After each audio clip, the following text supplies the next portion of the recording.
Kızım, gel, şırın içeyik.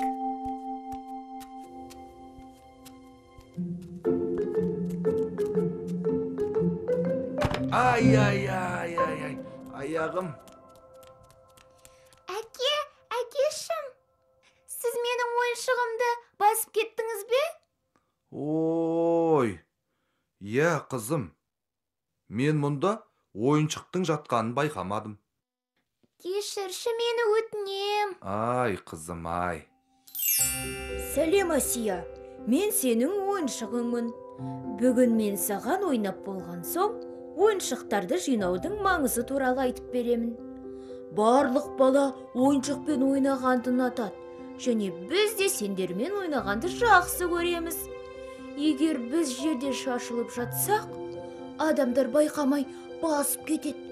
Бұл қауіпті болуы мүмкін. Себебі бізді басқан адам жарақат алуы да ғажап емес. Көрдің бе, қызым? Ойыншықтарды өз орнына қою керек. Мұндай жағдайларды болдырмау үшін сен бәрімізді кішкентай үйімізге жинап қоюды ұмытпа. Және сол кезде ешкім зардап шекпейді.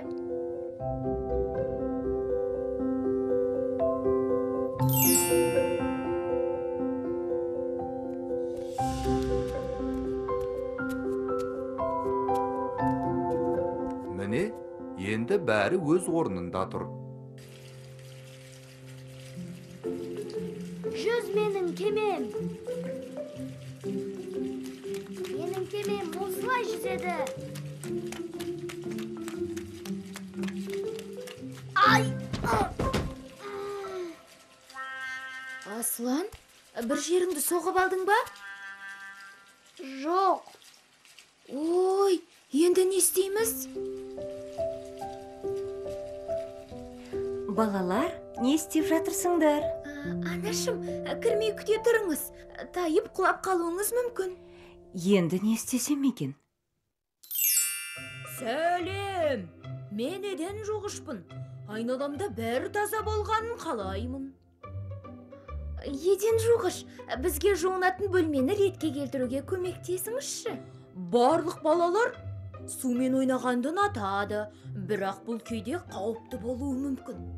Жуынатын бөлме әрдайым таза және құрғақ болып тұруы керек. Егер кафельге су төгілсе, оны басқан адам тайып құлауы мүмкін. Немесе шұлығын су қылып алады. Ал дымқылшылықпен жүру ешкімге ұнамайтыны анық. Егер жуынатын бөлмені жиі тазалап тұрмаса, онда денсаулыққа қауіпті микробтар пайда болуы мүмкін.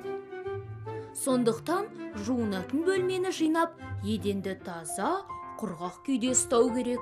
Ал мен сендерге әрқашан көмектесуге әзірмін.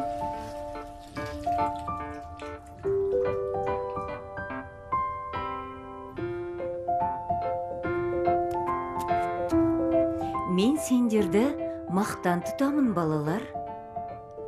Балалар, ұйықтайтын уақыт болды. Қандай ұқыпты едіңдер, бәрін жинап қойыпсыңдар. Жарайсыңдар.